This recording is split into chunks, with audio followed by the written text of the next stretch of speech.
Olá amigos, esse é o Repórter Antiquário no Serviço Público da Restauradora Antiquada ao Tempo, que às sextas-feiras traz um tema novo relacionado à história. E o tema da semana será sobre a Ford do Brasil durante o período de 1980 até o final da Autolatina. Se gostar dos temas relacionados à história, antiguidades e ao colecionismo e quiser ajudar o canal a crescer, inscreva-se no nosso canal, ative as notificações. Se gostar do conteúdo a seguir, deixe seu like e quer acompanhar após a vinheta.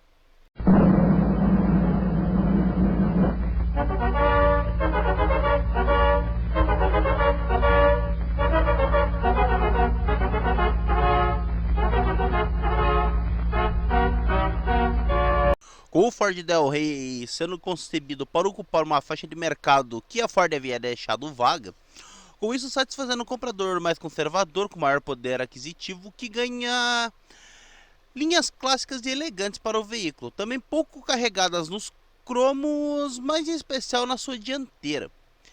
Isso faz também parte da estratégia, além de um interior com um conceito mais sofisticado. Foram utilizados materiais mais luxuosos, com muitos acessórios e tons e cores mais discretas, ainda vindo equipado com vários itens de conforto e de segurança, além de trazer novidades como roda de liga leve, feitas em alumínio, lanternas traseiras no padrão internacional.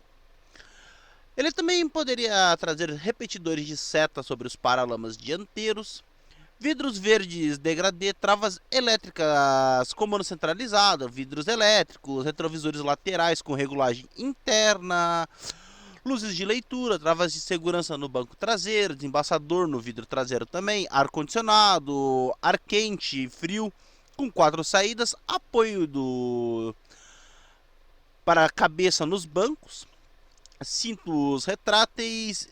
E além de esses cintos serem retráteis, eles eram inerciais em 3 pontos. Rádio toca-fita com 4 alto-falantes, console no teto com um relógio digital, as luzes de leitura no teto e o teto solar, no porta-malas acarpetado. Desculpem. O painel de instrumentos era um dos mais completos e bem desenhados do mercado brasileiro, com 6 mostradores, 8 luzes de advertência na versão ouro apenas, inclusive com um alerta para portas mal fechadas, e teclas de comando onde elas eram iluminadas. Permaneceram com abertura basculante as janelas traseiras do modelo 2 portas. Mesmo produzidos sob a plataforma do Corcel 2, eles eram carros totalmente diferentes, com algumas semelhanças na dianteira, como as portas no modelo 2 portas e os paralamas. Também uma outra semelhança é o para-brisa, que pouca gente percebe, mas o para-brisa do Del Rey e do Corcel 2 ele é basicamente o mesmo. Com algumas mudanças mecânicas e alterações num câmbio sincronizado com maior precisão, além de nova geometria, com uma suspensão mais firme, pastilhas de freios mais duráveis, freio assistido por hidrovácuo de maior diâmetro e uso de circuitos impressos para o sistema elétrico do Del Rey. Para o ano de 1981, quando a nossa indústria automobilística completava o seu 25º aniversário, o Brasil atravessava uma forte crise econômica agravada pela política de restrição do governo.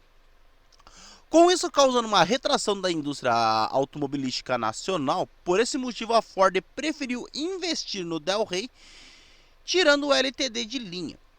Mas mesmo assim acabou acumulando diversos veículos na montadora e a demissão de quase 1.600 funcionários, além de enfrentar greves parcialmente vitoriosas para os trabalhadores. Uma delas foi a criação da comissão de fábrica, composta por 20 representantes escolhidos por eleição direta.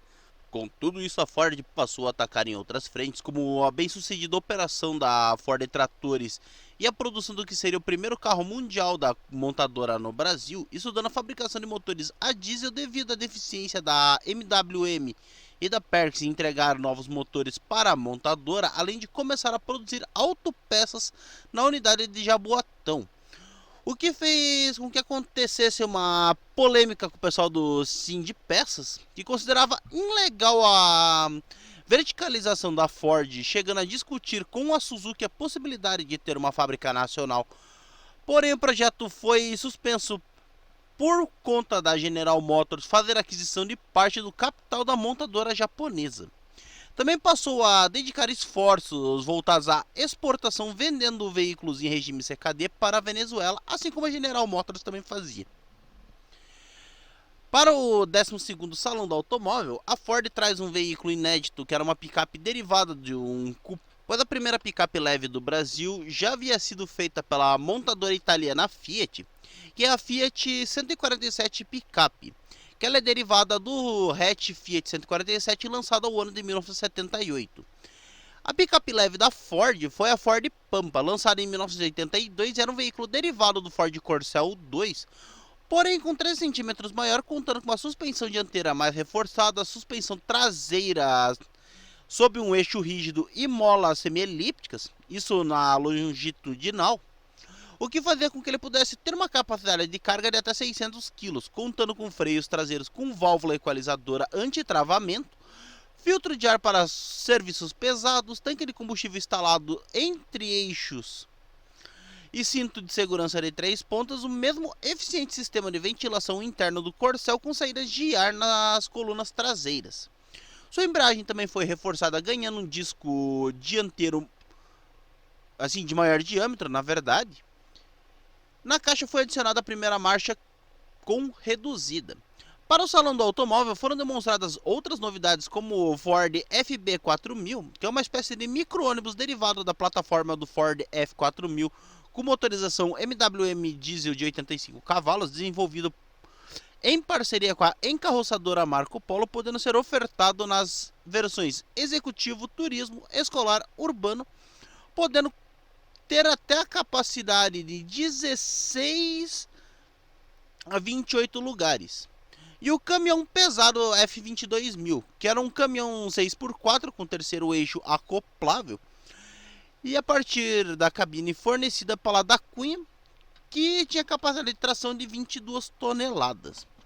Para a linha Corcel 2, além de ganhar mais um novo membro para sua família de veículos, teve melhoria onde ganhou um tratamento no câmbio, suspensão do Ford Del Rey, assim como também os mesmos cintos de segurança e sistema de ar condicionado, relógio digital, o painel de instrumento do veículo, console central eram mais modernos, a alavanca de mudança de marchas ficaria apoiado no console entre os bancos dianteiros.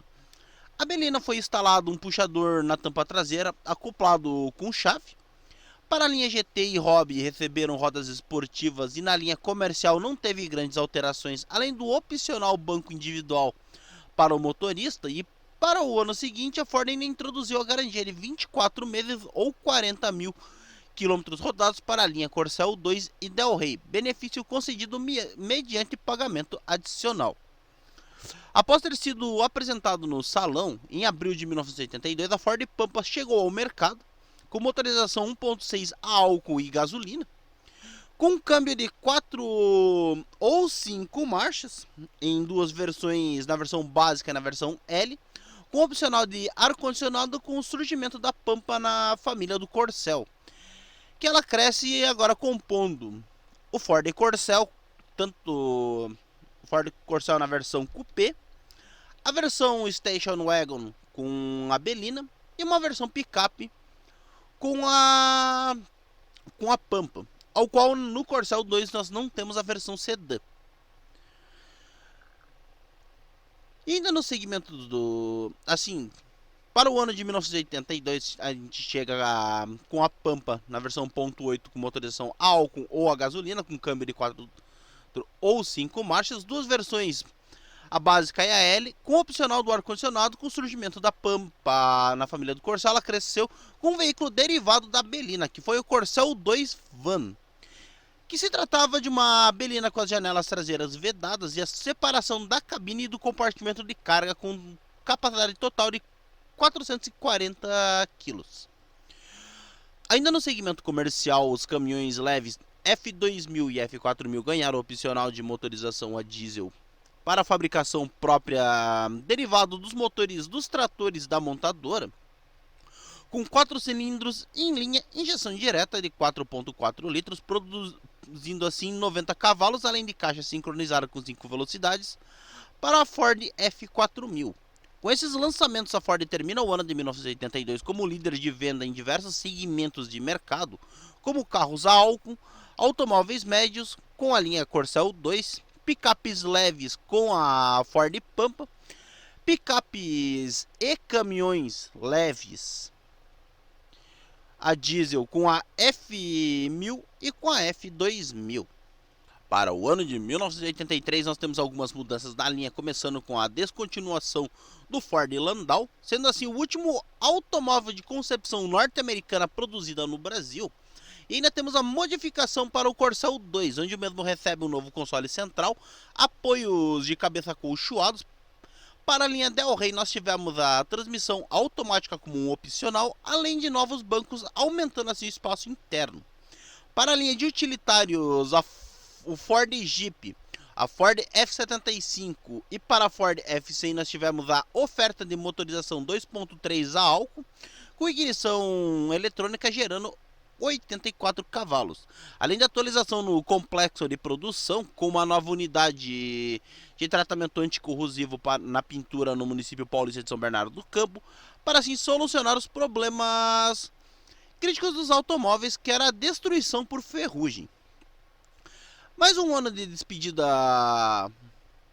do Ford Landau foi o ano do surgimento do primeiro carro mundial da Ford no Brasil. E esse carro é o Ford Escort, lançado em 1983. Ele era um carro moderno para o mercado nacional, vindo cheio de novidades, e ainda em abril do mesmo ano seria anunciada a nova linha de caminhões, no caso a linha Ford Cargo, que seria iniciada a sua fabricação ao ano de 1985, sendo os caminhões de 11 a 20 toneladas com cabine avançada, motorização MWM a diesel ou motor Ford. Outro lançamento foi a perua derivada do Del Rey, que é a Ford Scala. Que é um erro muito comum o pessoal achar que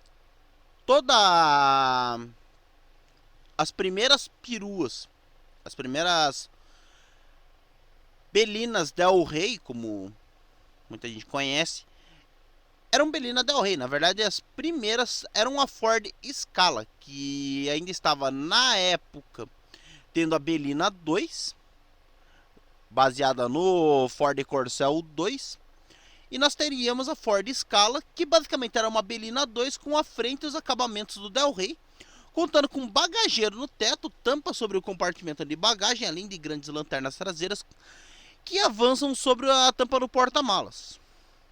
Basicamente isso.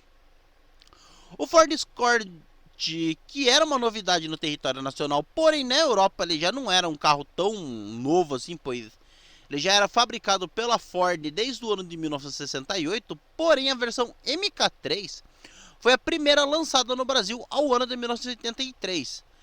Essa versão ela foi apresentada no Salão de Paris e teve lançamento simultâneo nos Estados Unidos, Alemanha, Grã-Bretanha, Espanha, e foi pensado para que nesse lançamento simultâneo incluísse o Brasil. Porém, devido a condições do mercado nacional que exigiam uma alta taxa de nacionalização do veículo, seria impossível a sua produção na época. A Ford tentou lutar para que pudesse ser flexibilizado os 85% de taxa de nacionalização para 50%, e mesmo com a visita de Henry Ford II, ele recebe uma negativa à sua proposta por parte do governo brasileiro e acaba tendo que adiar o projeto. É aquele negócio, né? A Ford, no início, ela tentava... O governo acatava o que a Ford falava, porém, depois já não foi a mesma coisa, né? E vinha o dono da matriz aqui, não adiantou de nada.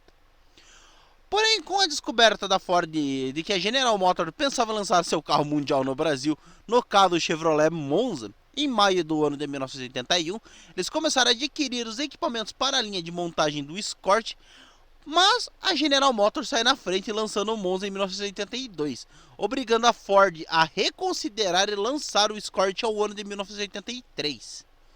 Para a fabricação do Escort, a montadora teve que ampliar suas instalações, fazendo com que a Ford desenvolvesse um projeto de modernização do seu complexo fabril e a gerência da companhia. Coisas que tinham como projeto era a universalização do uso de computadores na área industrial, com terminais em cada seção da linha de montagem, que elevava o índice de automação, principalmente nas áreas de estamparia, de solda e pintura, além de ampliações nos setores de controles de eletrônicos, usinagens, conectando assim o centro de desenvolvimento da matriz e o centro, assim, basicamente a matriz e a Europa, reduzindo assim os níveis de estoque de peças e materiais, o que foi transferido para os fornecedores de diversas atribuições que anteriormente eram de responsabilidade da Ford. O projeto do Escort ele era um projeto atualizado na Europa, porém, pois a mesma já tinha assim, a tecnologia para essa categoria de automóveis, ao qual na Europa, tipo, o veículo de assim pequeno, como o Escort, ele é um tipo de carro até que comum. Afinal de contas, se você pegar lá outro carro que nós podemos utilizar assim, o Anguilla também não é um carro muito grande. O Cortina também não é um carro muito grande, essas coisas. Por quê? Porque como a Europa ainda tem muito daquelas ruas medievais, essas coisas, carros muito grandes lá, tipo, eles dão meio que um problema para a locomoção. Não que não existam, mas deu para se entender o conceito. Isso acabou com que o carro fosse o mais vendido do mundo, com 2,2 milhões de veículos produzidos nos 3 primeiros anos de sua existência, e o veículo contava com uma carroceria monobloco de 3 ou 5 portas, com uma boa aerodinâmica de carroceria, suspensão independente nas 4 rodas, freios assistidos com duplo circuito diagonal, disco de freio ventilado na dianteira, e ele e o Monza eram os veículos mais atualizados fabricados no Brasil na década de 1980. O Escort contava com motor transversal conhecido como motor CHT. CHT, para caso o pessoal não saiba, é sigla para Compound Rail Turbulence, que diferente do modelo europeu, era mais conhecido por sua economia e eficiência e também sua simples manutenção, ao qual seu único componente importado era a transmissão. O motor CHT foi desenvolvido a partir do modelo 4 cilindros do Corcel 2, e o Escort estava seguindo a tendência mundial, que era o maior intervalo entre revisões e troca de óleo. Ele tinha prazo ampliado contra a ferrugem, que era para 3 anos, que era a maior garantia contra a ferrugem em todos os veículos brasileiros. Sobre a questão de segurança, ele trazia itens encontrados em toda a sua produção mundial, como carroceria deformável, direção retrátil, vidros laminados, cintos de 3 pontas inertes, pneus radiais, e contava com espaço interno equivalente ao Corcel e ao Del Rey.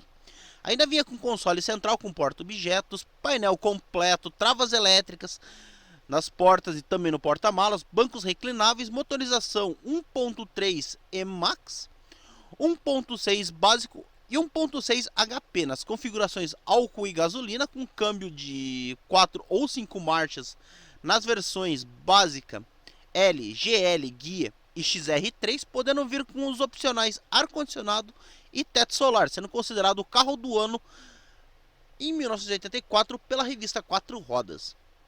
Entrando ainda no ano de 1983, quando a quarta edição da Fenasucar, a Ford apresenta ao mercado o Ford F2000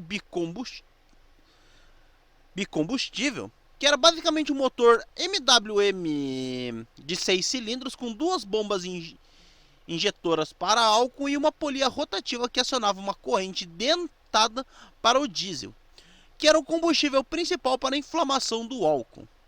Para os demais caminhões da linha, eles recebem alguns retoques estéticos apenas, como grade com fundo preto, a eliminação das letras Ford no capô, sendo substituído pelo logo na grade. Para os caminhões leves e utilitários, receberam algumas alterações no painel, deixando de fora a picape F100 e retrovisores mais amplos. Para a segunda metade do ano, foi apresentadas novidades para a linha de automóveis para o ano de 1984, que todos seriam equipados com motor CHT, Como opcional poderiam vir com a motorização 1.3 para o Corcel 2, além de uma nova caixa de marchas, e o Ford Del Rey e a Ford Scala recebem novos bancos, sistemas de faróis do Escort, e a Pampa recebe apoios de cabeça fixo. Porém, nem tudo na linha Corcel foi sucesso. Com a sequência de feiras, como o Salão do Automóvel, ela apresenta na primeira feira do carro a álcool, a montadora ela traz o que seria para ser o sucessor do Jeep da F75.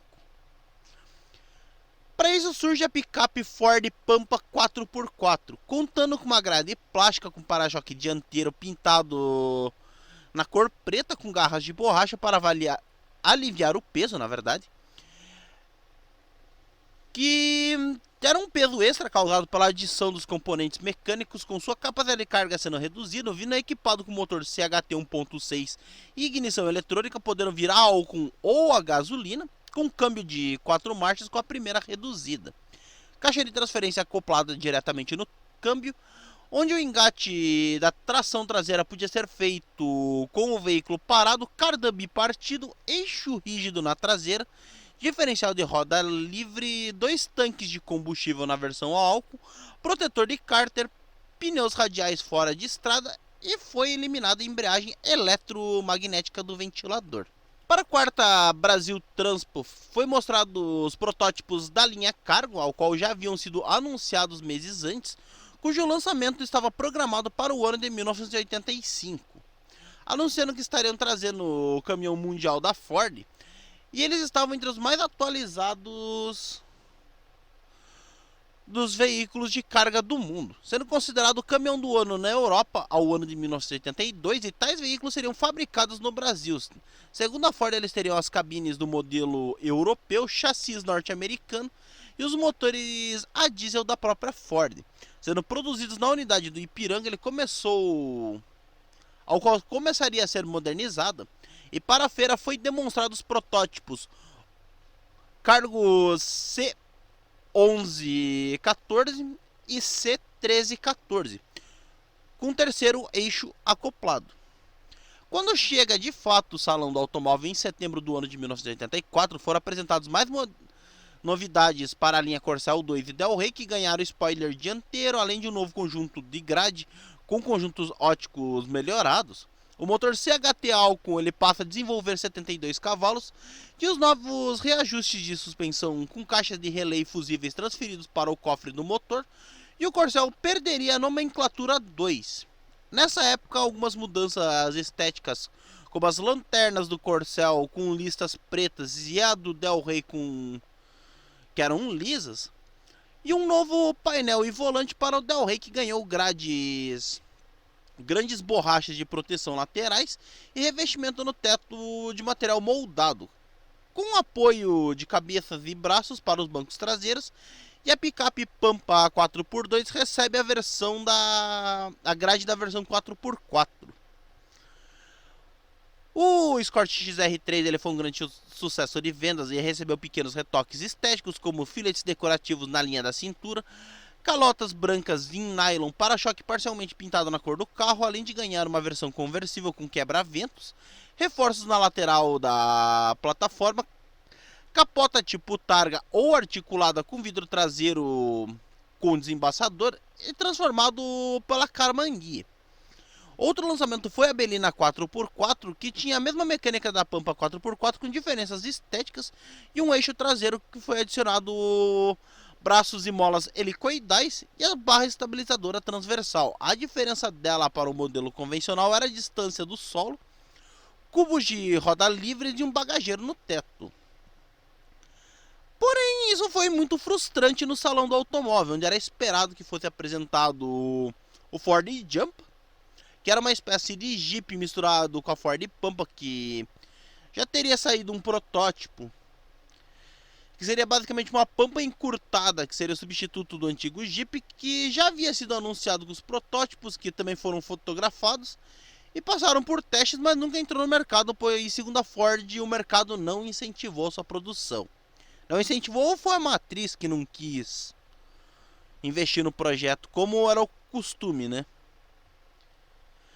Então foi assim que a Belina 4x4 foi o primeiro veículo derivado que recebeu a tração dianteira, porém não foi feito para trabalho pesado, mostrando ser ineficiente em locais fora de estrada que exigissem mais esforço. Para substituir o Jeep Rural, suas limitações ficaram muito evidentes quando ela foi apresentada no teste dos 50 mil quilômetros na edição da revista 4 Rodas de março do ano de 1987. Sua tração traseira apresentou graves defeitos, sendo considerado muito frágil para ser utilizada em situações onde ela fosse muito estressada, não contando com diferencial central, o que fazia com que existisse um estresse excessivo nas duas extremidades do cardan. No diferencial traseiro, outro defeito apontado foram que a caixa de câmbio, além de vazamentos nas pontas de eixo e grande quantidade de peças soltas na carroceria, e tantos problemas foram apontados que a Belina 4x4 estava longe de ser sucessora do Jeep, e por esse motivo ela só ficou em produção até o ano de 1987, que foi uma decisão muito acertada da Ford em retirar ela, né? Com tantos lançamentos e alguns sucessos, outros não, a Ford termina o ano com sucesso, grandes realizações para a montadora, sendo a primeira a instalar o sistema de projeto CAD na América Latina, encerrando o ano com uma maior exportadora privada brasileira do setor, sendo o principal produto da Ford sendo um Escort, na maioria indo parar tudo na Escandinávia. Finalmente foram apresentados no salão e chegou ao mercado a nova linha de caminhões da Ford, o Ford Cargo. O veículo foi submetido a diversos testes com potenciais usuários, ao qual 5 veículos foram cedidos para testes e passariam em sistema de rodízio por 117 frotistas, representando cada uma de suas especialidades de transporte. Por mais que a Ford não abandonasse a sua tradicional F-Series, ela já era meio que considerada ultrapassada. O Cargo chegou a mudar o patamar do mercado nacional em matéria de caminhões médios e pesados. Por conta do caminhão sendo mais moderno no mercado, ele chega a ultrapassar os tradicionais fabricantes do setor. E o objetivo da montadora era, em 2 anos, dominar cerca de 29% do mercado de caminhões até 22 toneladas. Nos modelos iniciais foram apresentados 8 modelos, atendendo de 11, 13 e 15 toneladas, podendo vir em 3 opções de motorização diesel, sendo MWM aspirado de 5.9 litros, com 130 cavalos, o Ford aspirado ou turbo de 6 cilindros, 6.6 litros, que aspirado ele fazia 140 cavalos e turbo 165, oferecendo 3 tamanhos de entre-eixos, 3.89, 4.34 e 4.80, e eram nas configurações de tração de 4x2 ou 6x2, o que poderia dar um total de 20 combinações diferentes para os caminhões.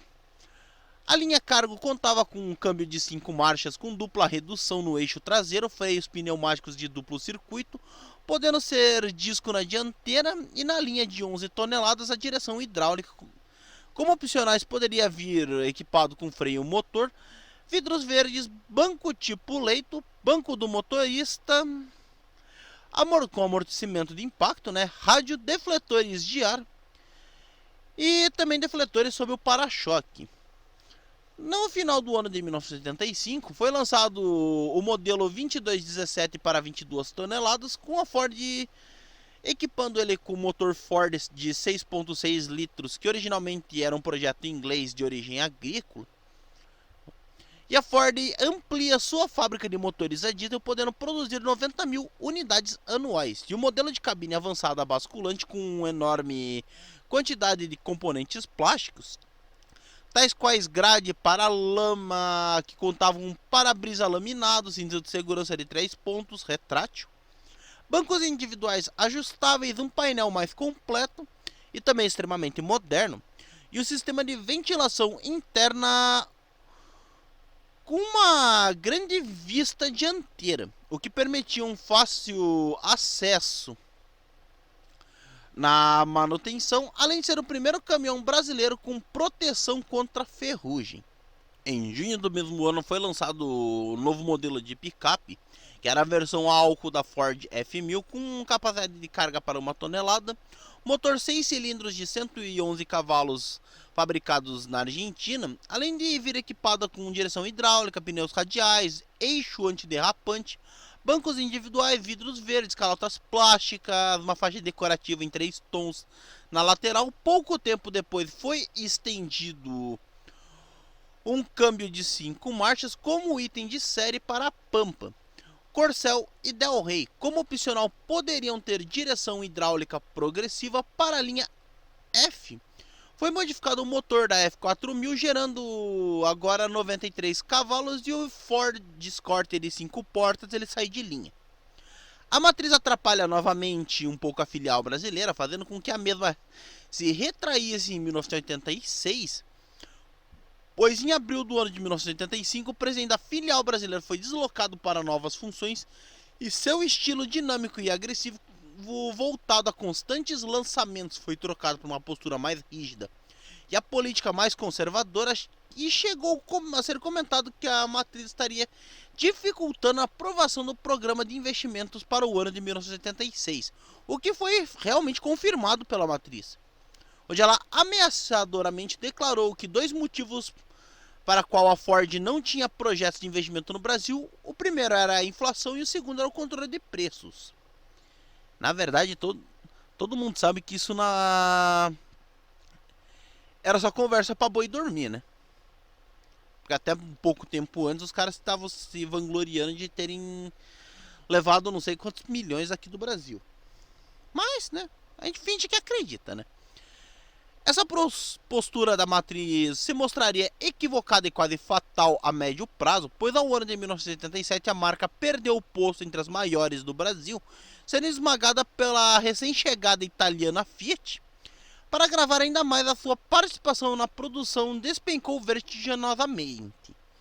Para o ano de 1986, a Ford não veio com nenhuma novidade para a linha automotiva, fazendo algumas mudanças na linha de picapes médias, como a Ford F4000, que tiveram mínimas alterações, além de uma nova grade com 4 faróis retangulares, um novo sistema de ventilação, tranca de direção, teto solar, banco individual, o que foi estendido também para a linha de caminhões, a linha F de caminhões. Ainda nesse mesmo ano, a Ford interrompeu a produção do Ford Corcel e da Belina. Por mais que fosse o Ford Del Rey e a Scala que estavam se demonstrando cada vez mais ultrapassados em relação aos seus concorrentes, para tentar compensar a perda, foi criada a linha básica para o Del Rey, com a finalidade de ocupar o segmento do Corcel, mudando inclusive o nome da Ford Scala para Ford Belina Del Rey. Na verdade é Ford Del Rey Belina. Aconteceu a primeira atualização estética do Escort também no meio dessa crise.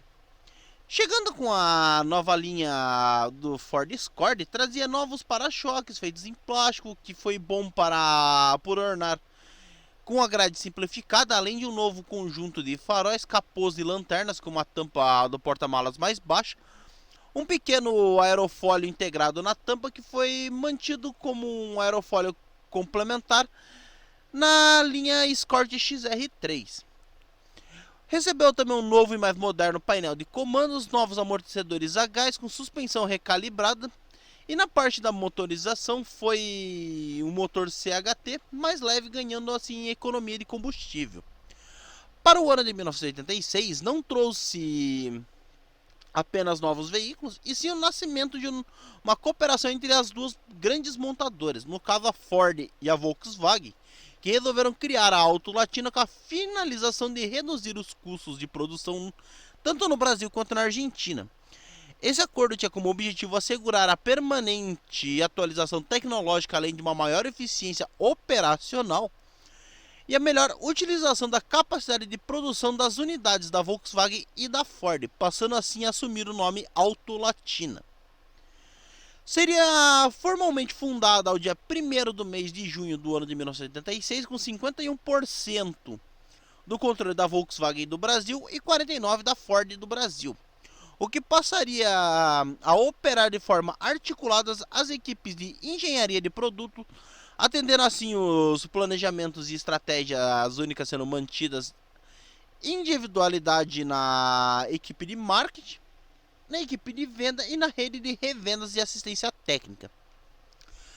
Além do lançamento do novo facelift do Escort, ainda temos no final do ano as novas linhas do Ford Cargo voltadas à exportação, com motorização Ford Diesel de 6.61 aspirado com 155 cavalos e a versão turbo de 182 cavalos.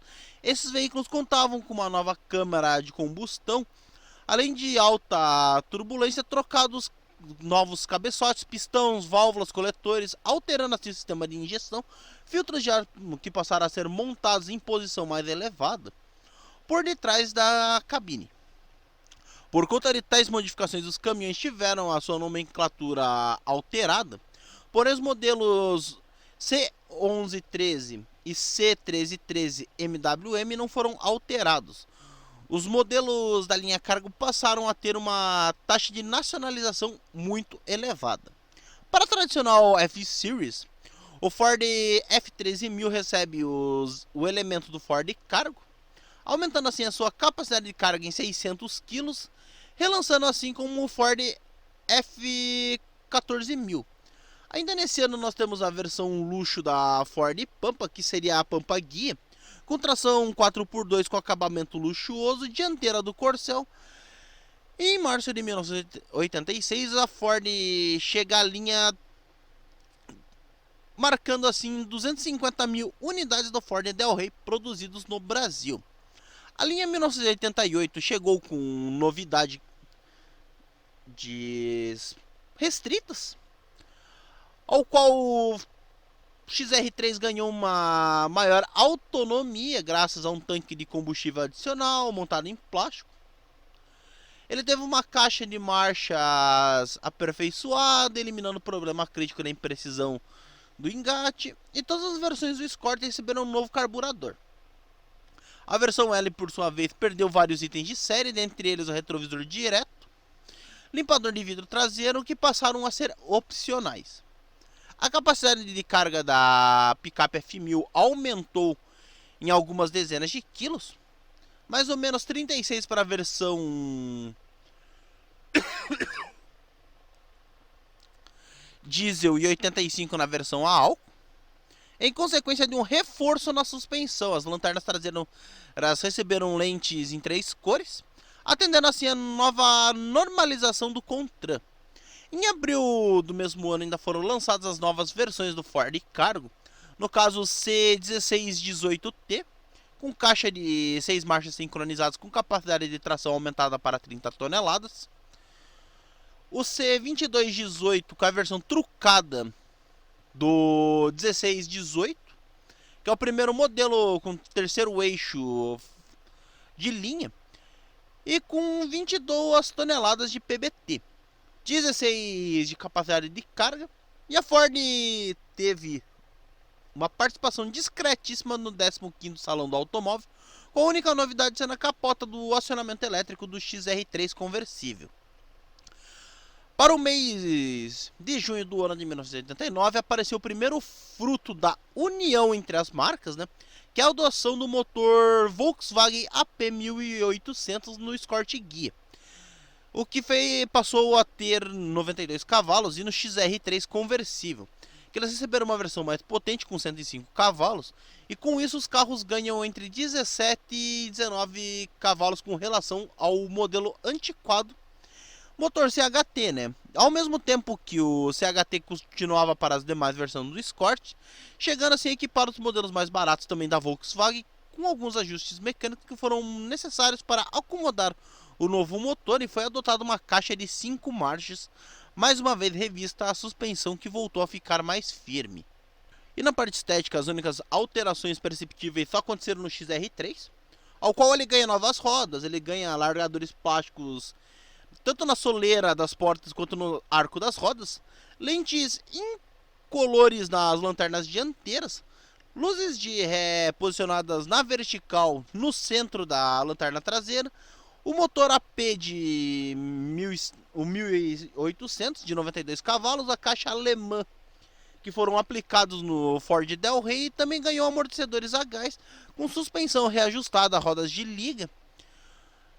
E basicamente na sexta edição da Brasil Transpo, o motor AP e o novo câmbio eles chegariam à Ford Pampa 4x2, que ganharam uma versão jovem chamada STX.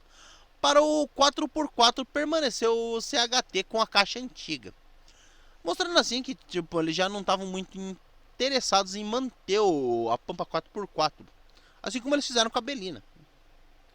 Mas a Ford ainda apresenta um sedã médio, que era o Ford Verona, fazendo justo o contrário do que o mercado esperava, pois aguardava um carro pequeno. Mas o Ford Verona era um veículo que compartilhava a plataforma do Escort e estourou desde o ano de 1975. Ele foi um carro lançado em 87, qual foi seguida as diretrizes da Auto Latina, que surgia também um veículo irmão na Volkswagen, que era o Apollo. No caso do Verona, ele só saiu em versões de duas portas, na versão LX com motor CHT e a GLX com motor AP 1800. Era um carro para mais que compartilhasse a plataforma do Escort, era uma carroceria onde 90% era totalmente diferente, sendo aproveitado apenas o capô, paralamas e o conjunto óptico do Escort. Tudo mais no veículo era próprio da linha Verona, como os para-choques, grade, para-brisa, linha do teto, traseira, interior e tudo mais. Para o ano de 1990, a Ford lança no mercado um novo membro para a linha Cargo, que era o cavalo mecânico 3224, com capacidade de tração de até 32 toneladas, com motorização Ford diesel de 7.8 litros, gerando 233 cavalos, com turbo aftercooler, coisa que até então só existia na versão de exportação Ford CF8000. Ao ano de 1990, a marca também o início do governo turbulento no Brasil, né? No caso, o governo Collor, que confiscou as cadernetas de poupança em 16 de março do ano de 1990, criando assim uma rescisão econômica no país. Com tudo isso, foi um prato cheio para que os investimentos da matriz na filial brasileira fossem minimizados, com o 16º Salão do Automóvel quase sendo irrelevante. A Ford tendo atualizações apenas para o XR3, Verona, Pampa 4x2 na linha comercial, atualizações básicas na F1000 e na linha Cargo, que tem o caminhão C23, 24 que é 6x2, o 24, 22, 6x4 e o cavalo mecânico 3530. Somente isso. A Volkswagen e a Ford eram companhias nesse período que atendiam pela razão social de Auto Latina Brasil Sociedade Anônima, ao qual a companhia detinha 3 divisões, no caso a divisão Volkswagen, divisão Ford e a divisão de caminhões. Essa era fundida, onde a Volkswagen passou a construir seus caminhões na fábrica da Ford no bairro paulistano do Ipiranga. A era do governo Collor não foi uma das melhores para a indústria automobilística nacional e o baque da Ford foi maior. Com o tempo foi perdendo cada vez mais mercado e com isso ela não afeta diretamente a Auto Latina. Mas no início do ano de 1991, peço desculpas, a Auto Latina realizou a demissão de cerca de 5.110 funcionários, ao qual boa parte eram funcionários das fábricas da Ford. E no caso das exportações ela perdeu bastante espaço, porém no segmento de caminhões ainda se manteve em segundo lugar, totalizando 20% do mercado brasileiro. Segundo a Ford, o maior culpado do declínio eram as constantes greves no ABC Paulista, mantendo a defesa de produzir carros mais caros, porém o mercado brasileiro se mostrava que os populares estavam na moda. Veja o exemplo do sucesso do Fiat Uno. Mas a presidência da montadora sintetizava a posição da Ford quando dizia que eles tinham uma imagem a zelar. Em quarto lugar, entre os fabricantes de veículos, chegou a cogitar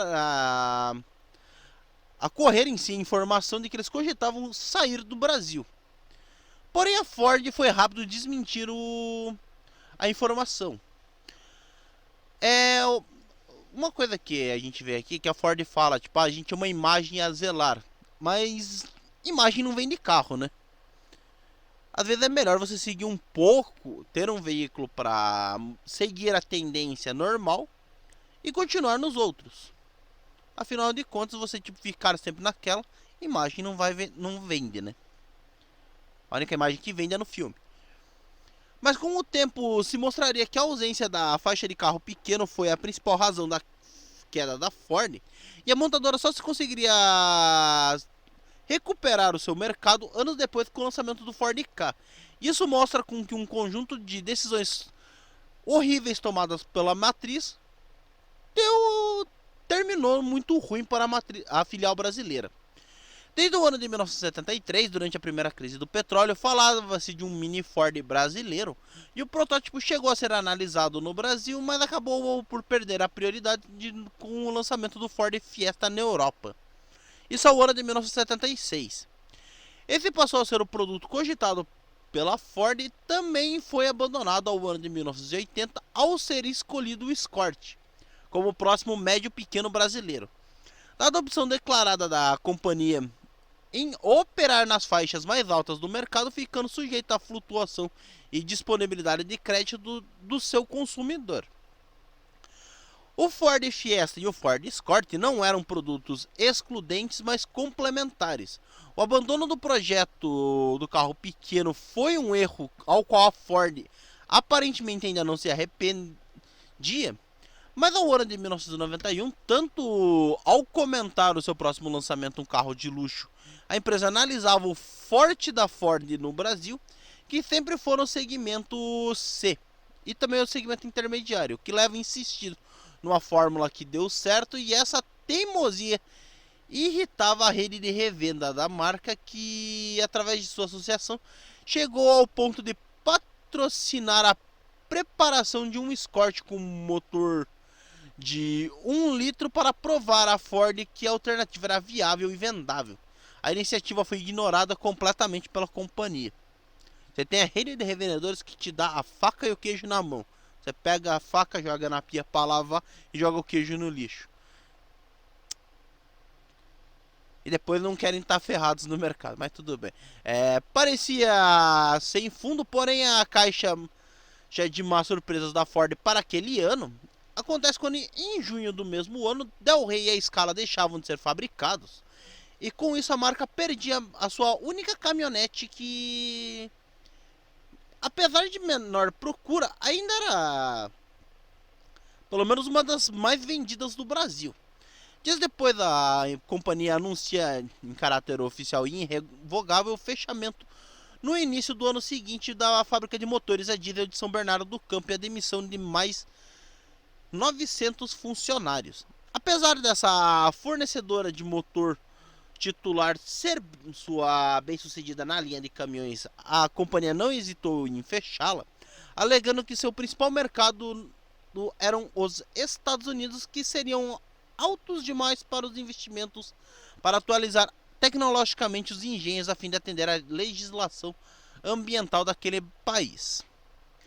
O lançamento do novo carro grande da Ford acontece ao ano de 1991, quando em junho chega o Ford Versalhes, um clone de 2 portas do Santana, que era o modelo topo de linha da Volkswagen. Porém, com mudanças estéticas na suspensão, que era mais macia, no entanto, seu acabamento e o layout eram mais pobres, não condizendo com a tal vocação da Ford com acabamento de luxo. Produzidos na fábrica da Volkswagen em São Bernardo do Campo e apresentados exatamente na mesma mecânica, o Versalhes e o Santana eram veículos diferentes em muitos detalhes, como grades, janelas traseiras, os para-choques, rodas, faróis, lanternas e a terceira coluna do Versalhes, que era pintada em preto fosco.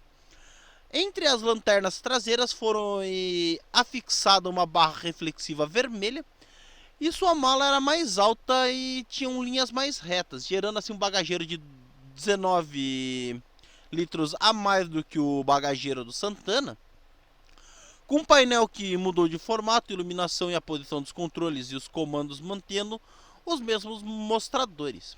O Versalhes era oferecido nas versões 1.8 ou 2.0, que poderia vir tanto a álcool quanto a gasolina nas versões de acabamento GL e guia, com opção de ABS, injeção eletrônica e transmissão automática.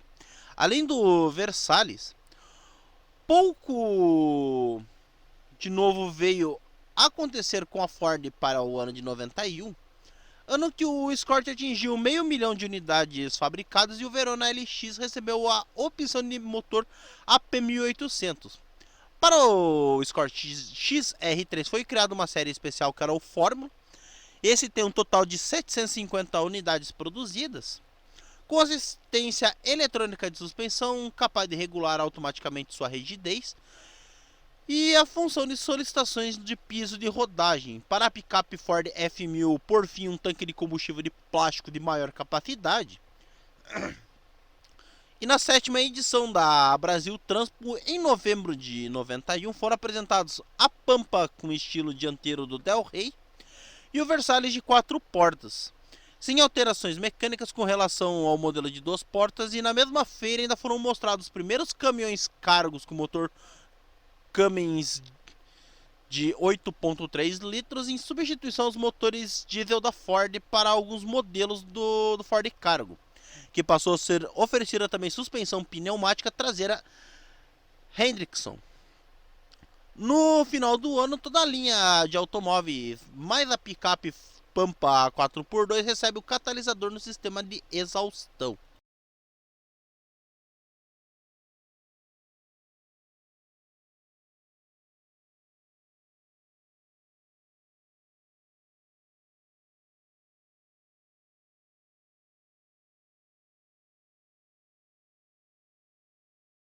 Para o ano de 1992, a tradicional F-Series teve atualização com o Ford F1000, F4000 recebendo a estética da linha 87 norte-americana, podendo vir a gasolina com motor 6 cilindros de 108 cavalos e a diesel de 87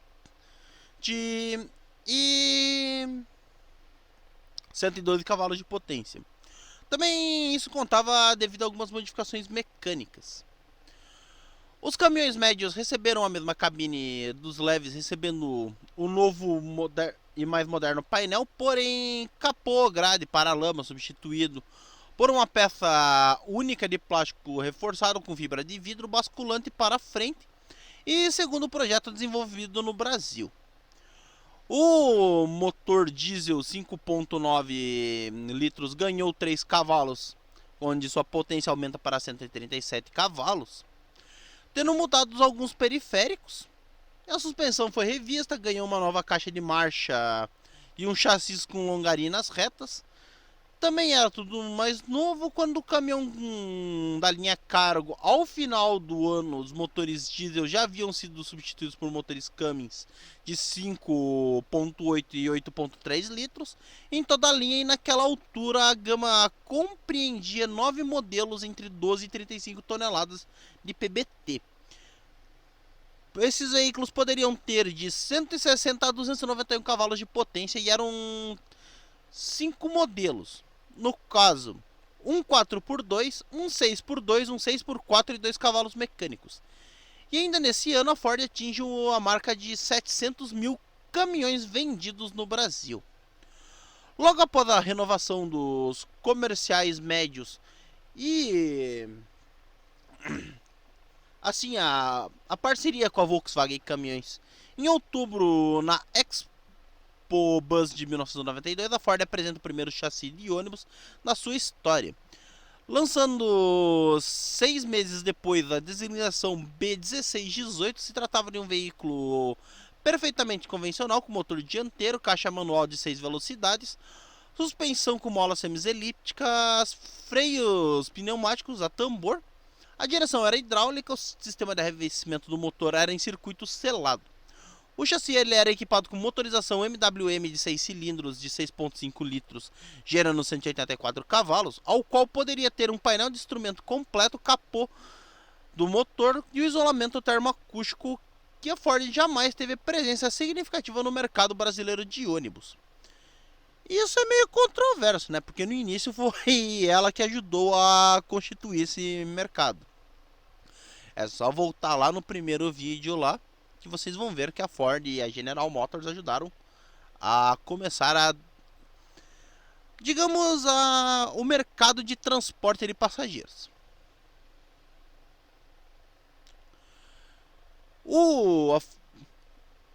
Menos um projeto que a Ford teve, que era o chassi com base no caminhão F700 com motor Detroit, imaginando que não seria concretizado, e ao ano de 1977 o micro-ônibus F4000, FB na verdade 4000, e ao ano de 1981. Nunca havia sido considerado de fato entrar nesse mercado. Além do que, em junho do mesmo ano, a Ford voltava a dispor de uma caminhonete no seu portfólio, ao qual era a Station Wagon do Versalhes, a Royale, que era o correspondente da Ford a Santana Quanto, porém com 3 portas, ao contrário do modelo de 5 portas da Volkswagen. Apresentado nas mesmas opções de motorização e transmissão com acabamento do Versalhes, o carro dispunha de um bagageiro no teto, um grande porta-malas com cobertura sanfonada deslizante, com capacidade de 932 litros ou 1.789 com o banco recolhido. 3 anos depois da Fiat e o último entre os grandes fabricantes, a Ford inventa um carro 1000 no 17º Salão do Automóvel em novembro do ano de 1992. A empresa lança o Escort, acompanhado de uma atualização no modelo 2 anos antes apresentados na Europa. O carro ele era construído sobre uma nova plataforma, apesar de 2 centímetros mais curto. Ele tinha uma distância de entre eixos 12 centímetros maior, porém o interior e exterior foram totalmente reformulados, assim como a sua suspensão. E de resto permaneceu o motor na configuração mecânica anterior nas versões LLS e XR3. XR3 somente com 3 portas. Além do desenho inédito, trazia também a tecnologia de construção com um teto sem calhas e vidros colados. O XR3 conversível recebeu uma motorização 2.0 com injeção direta do Volkswagen Gol GTI, com potência incrementada para 116 cavalos, além de volante, cintos de segurança, bancos dianteiros com regulagem de altura e o aerofólio traseiro. A linha XR3 tinha também na parte estética, uma grade de para-choques diferentes dos demais veículos da linha, e a carroceria antiga foi mantida no Escort Hobby, ao qual se tornou a versão básica do Escort no Brasil, e conservava o motor CHT 1.6. Ele ganhou mais detalhes assim jovens, né, como novos para-choques com frisos vermelhos, faixa cinza nas laterais e volante com revestimento interno especial. A primeira novidade significativa assim que a Ford trouxe nos anos 90 também foi a apresentação da Ford F1000 4x4, equipado com o mesmo motor a diesel aspirado ou na versão turbo da versão 4x2, com eixo dianteiro e caixa de transferências importada dos Estados Unidos com tração total e reduzida. Tinha acionamento elétrico e poderiam ser engatadas com o veículo em movimento para complementar a linha. 2 outras versões foram importadas da Argentina, que era a F1000 de chassi longo e a cabine alongada, que é a conhecida Super Cab. Em setembro do mesmo ano, a Ford simplesmente se dobrou à realidade do mercado nacional com seu primeiro carro 1000, embora ainda não tivesse como utilizar o corpo de um carro pequeno, do qual eles não dispunham, mas somente seu antigo médio pequeno, que era o Escort. O Hobby 1000 recebeu o mesmo motor que já equipava o Gol 1000, que era um motor que produzia 52 cavalos, denominado de AE1000, que era um derivado do antigo CHT da Ford. Restante da mecânica não foi alterada, ganhando freios a dias, com suspensão independente, direção mecânica, menos com a caixa de 5 velocidades importada da Argentina, que recebeu uma nova relação, ao qual o acabamento foi bastante simplificado, tendo sido eliminado até mesmo o retrovisor dianteiro com regulagem dos encostos no banco da frente. Em outubro do mesmo ano chega a nova versão do Verona, ao qual agora com 4 portas ele era construído a partir da plataforma da segunda geração do Escort. Ele era muito semelhante assim ao Ford Orion, que era um modelo europeu e também deu origem ao Logos e ao Pointer. Apresentado nas versões de acabamento LX 1.8, GLX 1.8 ou 2.0 e Guia 2.0, trouxe de série freios a discos nas 4 rodas ventiladas na frente e era apenas 2 centímetros mais compridos do que o modelo mais antigo. Apesar disso, tinha um porta-malas razoavelmente menor, que ele poderia ter 460 litros. E os 12 centímetros a mais de seu eixo entre eixos foram utilizados em benefício do aumento do espaço interno. O último lançamento do ano se deu com o lançamento dos veículos comerciais com o chassi de ônibus B12000, com posto de comando recuado e motor externo, destinado ao transporte escolar. Tratava-se de simplesmente um F12000 desprovido de cabine, com o mesmo motor MWM de 134 cavalos e sem nenhuma alteração, basicamente.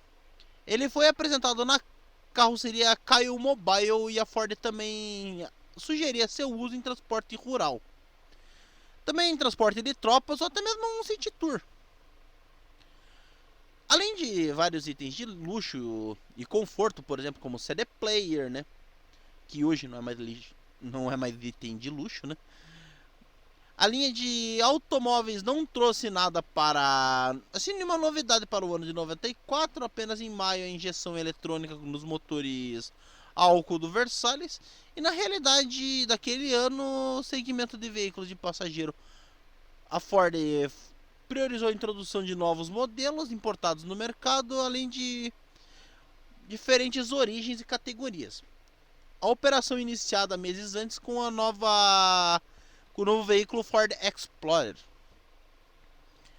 No segmento dos caminhões, ela foi apresentado o terceiro e mais pesado cavalo mecânico da marca, que era o C4030, né?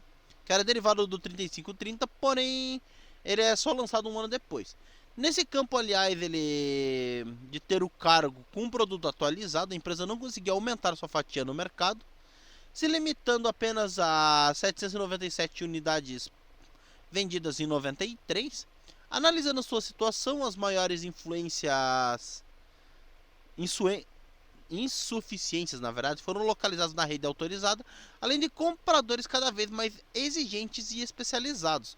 Muitas revendas não se modernizavam os métodos de prática e nem também investiam na qualidade de atendimento, muito menos no de serviço, sem sequer perceber que a categoria do produto que tinham nas mãos, tratando os modernos cargos como se faziam antigamente com os históricos F600. E enfrentar tais deficiências para recuperar sua imagem foram uma das prioridades da montadora. Isso elaborou um programa Truck Bus Improvement, que era um plano estratégico de médio e longo prazo voltado à qualidade total e foco central no cliente, conforme as doutrinas gerenciais de origem japonesa que aqui começavam a entrar em vigor. Ao retorno à política de lançamentos continuados, trouxe também novo fôlego para a companhia, ao qual ele tentou de forma insuficiente reconquistar o mercado perdido, porém a produção nacional teve um crescimento semelhante a 47,3% no período. E em 94 a Ford comemorou a fabricação da Pampa número 200.000, o seu milionésimo caminhão brasileiro. E seus planos eram, portanto, de crescimento ainda às custas das importações, e seus esforços pareciam começar a ter resultado, menos do que se desejava, porém no movimento tenso como aquele, foi um negócio que a Ford comemorou, né? Além dela ainda estar insegura com a recuperação de criar novas impedâncias, foi exatamente o que aconteceu ao dia 1º de setembro, com o anúncio sem nenhuma justificativa, da cisão entre a Volkswagen e a Ford, com a extinção da Auto Latina, e as consequências foram duras para a Ford, que no final de 96, depois de 2 anos de efetiva separação das duas empresas, a sua participação no mercado despencaria para meros, assim, 8,2, cara. A produção caiu 1/3, enquanto a produção nacional cresceria 14,1. E a Volkswagen cresceu 23,4. Este aparentemente incompreensível o rompimento era o reflexo de uma nova fase em que a matriz norte-americana, que pretendia renovar a sua imagem, acelerar a globalização da produção e conquistar até o final do século a liderança mundial de automóveis.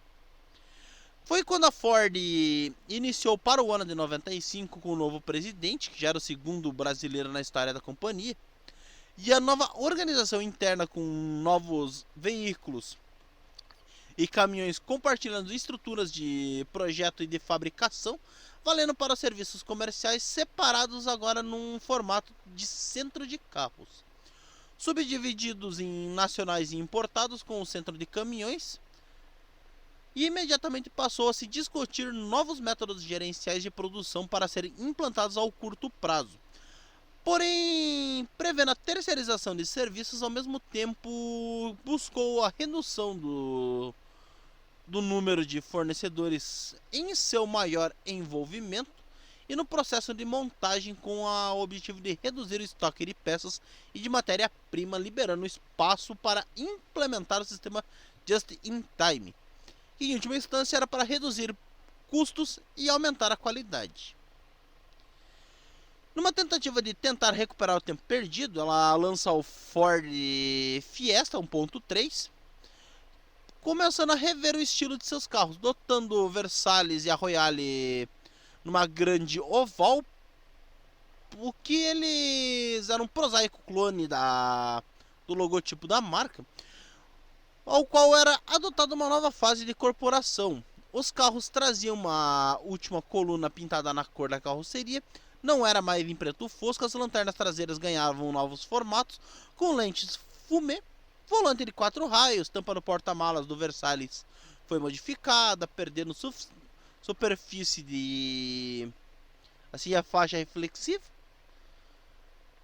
E basicamente tentando sair assim de ser uma versão da Ford da Volkswagen Quantum. Como referido, as vendas voltaram a baixar drasticamente ao ano de 1995, antecipando assim as férias coletivas de admissão de diversos trabalhadores, mas a Ford tinha um plano de longo prazo para seguir e pretendia transformar o Brasil no terceiro polo produtor de automóveis da Ford, só ficando atrás da Alemanha e dos Estados Unidos. Assim, seguindo a estratégia de incentivar a terceirização, vendeu para o grupo argentino sua fábrica de molas e chicotes em Jaboatão, em Pernambuco. Isso que era herdado da Willys Overland, que lá se montava seus utilitários também de acordo com as novas diretrizes voltadas para a globalização, como uma etapa preparatória para a produção para um lançamento futuro, que era o Fiesta Nacional. Isso iniciou a transferência para a Argentina, e o Ford Escort e Verona, que foram construídos com componentes brasileiros, seriam importados para substituir o mercado interno, com isso para poder ter a disponibilidade suficiente na fábrica de São Bernardo do Campo, para o remanejamento do layout e a instalação dos fornecedores, segundo o conceito do condomínio industrial, que era introduzido pela primeira vez no Brasil na nova planta da Volkswagen Caminhões. Mas é isso, amigos. Esse foi o roteiro sobre a história da Ford de 1980 até o final da Auto Latina, passando um pouquinho, mais ou menos, até a chegada do Fiesta. Gostaria de conhecer essa parte da história da Ford do Brasil? Gostaria de ajudar o canal a crescer? Inscreva-se no nosso canal, ative as notificações, marque em todos, assim você pega o nosso conteúdo quentinho quando mesmo sai do forno e nos auxilia a levar conteúdos como essa plataforma. É de graça, você não paga nada, nos ajuda um bocado. Gostou do que acabou de assistir? Acho que nós merecemos seu like. Deixe seu like é importante para o engajamento do canal e distribuição do nosso conteúdo pela plataforma. Assim como a sua inscrição é gratuito, você não paga nada, nos ajuda um bocado. Não gostou de alguma coisa relacionada ao vídeo? Acho que nós não merecemos seu like? O YouTube não dá tema da função dislike, mas só clicar em não gostei, ou simplesmente não clicar em nada. E é isso, meus amigos. Muito obrigado por assistir mais a transmissão no canal de Quadro ao Tempo. Eu sou Elton Rodrigues, o seu repórter antiquado. Até uma próxima transmissão e tchau!